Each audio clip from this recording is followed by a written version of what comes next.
Hello guys, this is News Listener by Angelo. Salamat po sa mga manonood at if hindi ka pa nakapag-subscribe, please hit the subscribe button.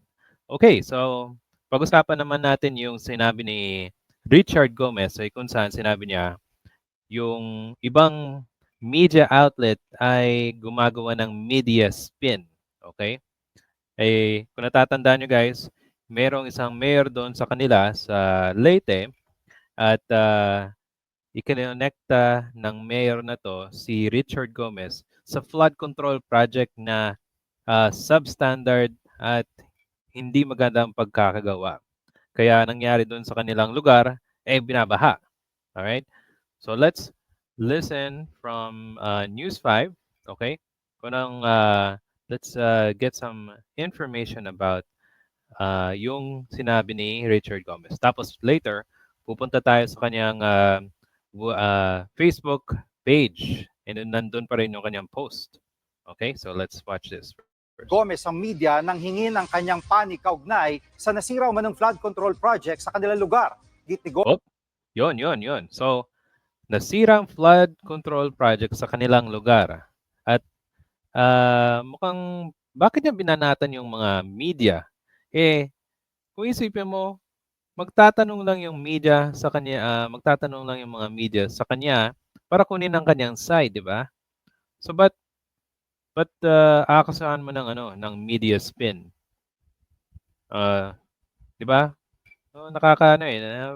Kung isipin mo anong congressman ba 'to, 'di ba? Nag-iisip pa siya ng mabuti.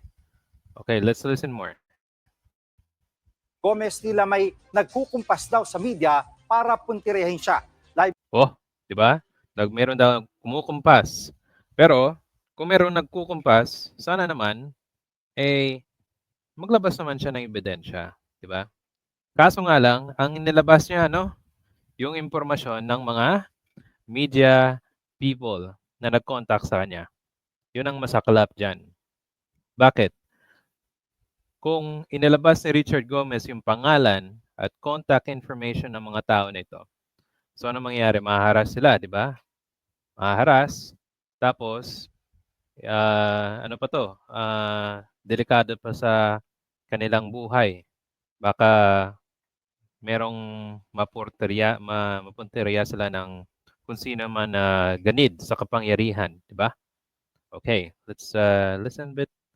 mula sa TV5 Media Center, nangunguna sa balita si Okay, Ray. diyan na lang muna tayo. Punta tayo sa post itong si Richard Gomez. Okay, kita niyo to sa Facebook niya. Okay, medyo lakihan natin ng ano. Wait lang.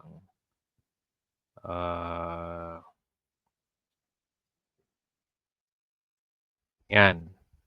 Okay. O yan, kita niyo guys? O sabi niya dito,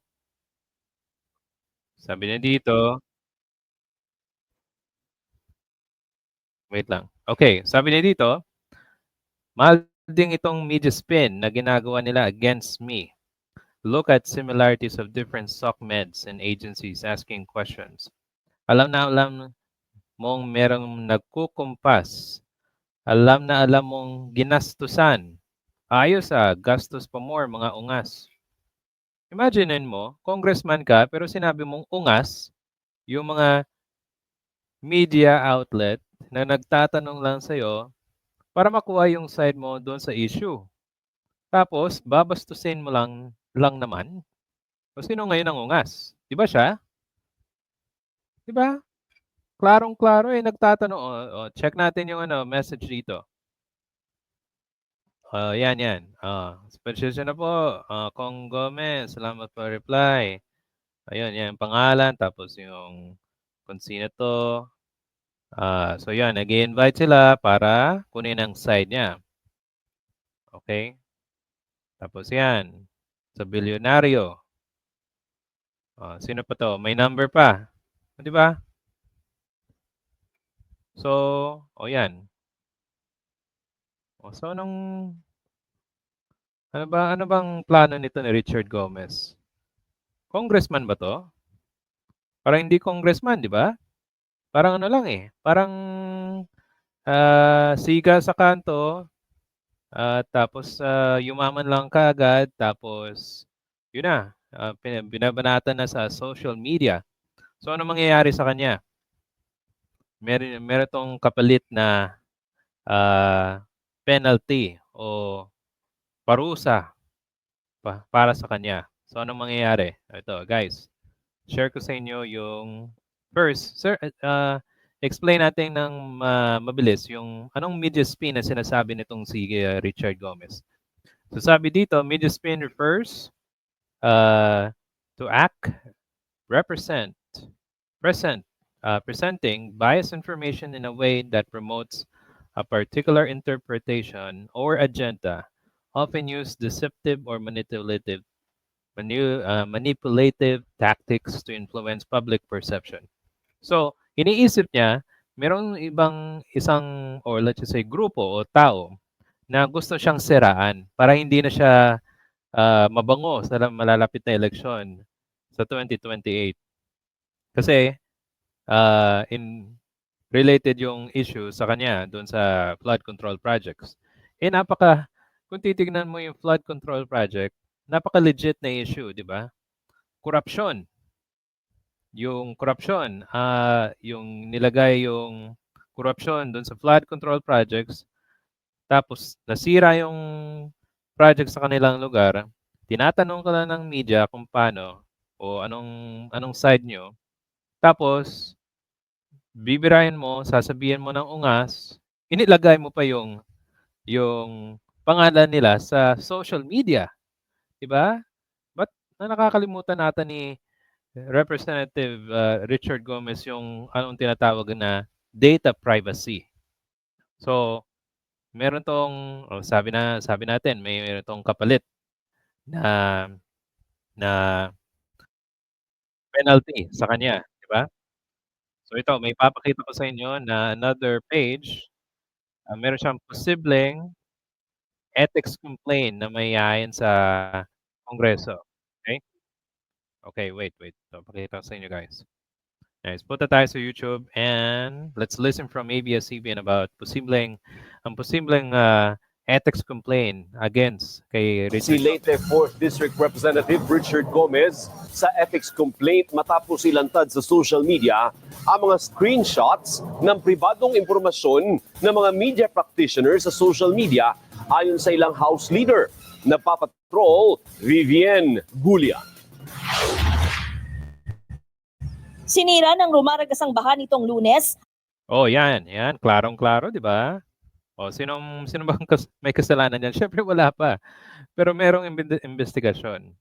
So, tinatanong lang siya. ang bahagi ng flood control structure na ito sa Barangay Riverside, Matag-Ob, Leyte. Diretsahang iniugnay ni Matag-Ob Mayor Bernie Tacoy ang naturang proyekto sa congressman ng distrito. Almost done na. Ito yung bumagsak. Lahat ng mga proyekto ng DPWH actually ay walang coordination at walang consultation dito. Aray, walang coordination, walang consultation directly sa local government unit. O sinong merong ano to? Sinong konektado dito? O syempre, sino pa? Yung may kilala sa district engineer. Sino merong kilala? Siguro si Richard Gomez. O, diba?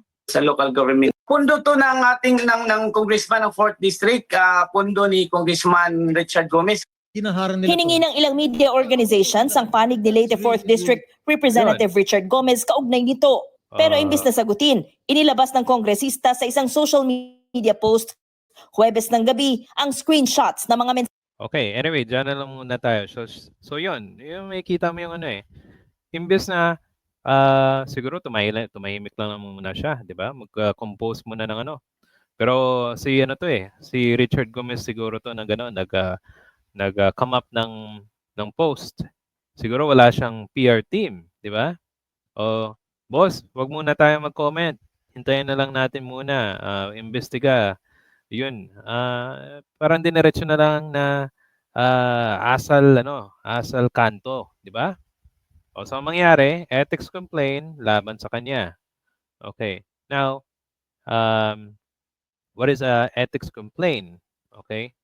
Sabi dito, wait. So kung merong ethics complaint, so dadaan siya sa ethics committee, right? Okay, let's listen more. Sandali lang. mensahe nila sa kanya. Kita ang buong pangalan at contact number ng mga journalist Okay. ng media spin. Pumalagang national youth For pagsalita that, sa issue, pwede ng fraud o harassment.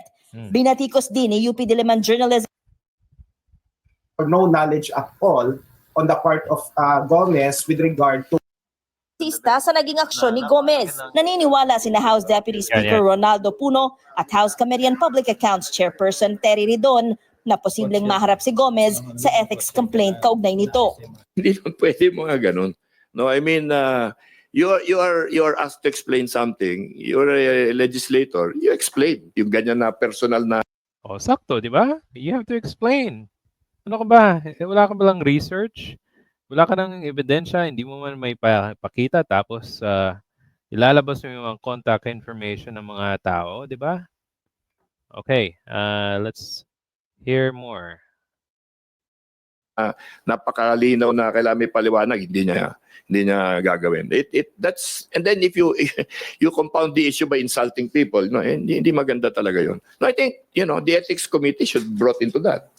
I think the journalists have a reason to actually consider po whether there's a privacy violation done against them. Kasi ang totoo naman ho, yung pong mga numero po ng mga tao ay nailabas. Pangalawa, yung mga pangalan po nila nailabas. Pangatlo, yung pong mensahe po nila ay nailabas. Paalala ni Ridon, dapat irespeto ang trabaho ng mga mamamahayag. Kasama rin aniya sa trabaho. Okay, anyway, dyan na lang muna tayo. So guys, ethics complaint, for what I know, I don't have the information yet, but ito ay pwede i-file sa ethics committee at i-review ito kung na-violate ng tao, ng isang representative, may kaukulang penalty na may lalatag sa kanya. We don't I remember kung guilty siya, meron tong chance na may alis siya sa pagiging congressman, di ba? Kung napaka-grave ng grabe yung yung grave misconduct yung nangyari. Di ba? So anyway, so guys, what do you think? Di ba? Anong asal tong ginawa ni ni Richard Gomez, di ba? Naging representative ba siya or naging ungas yung kanyang pag-uugali? Okay, guys, if you have any comments or suggestion, please write it down and I'll see you in the next video. Salamat po sa pakikinig.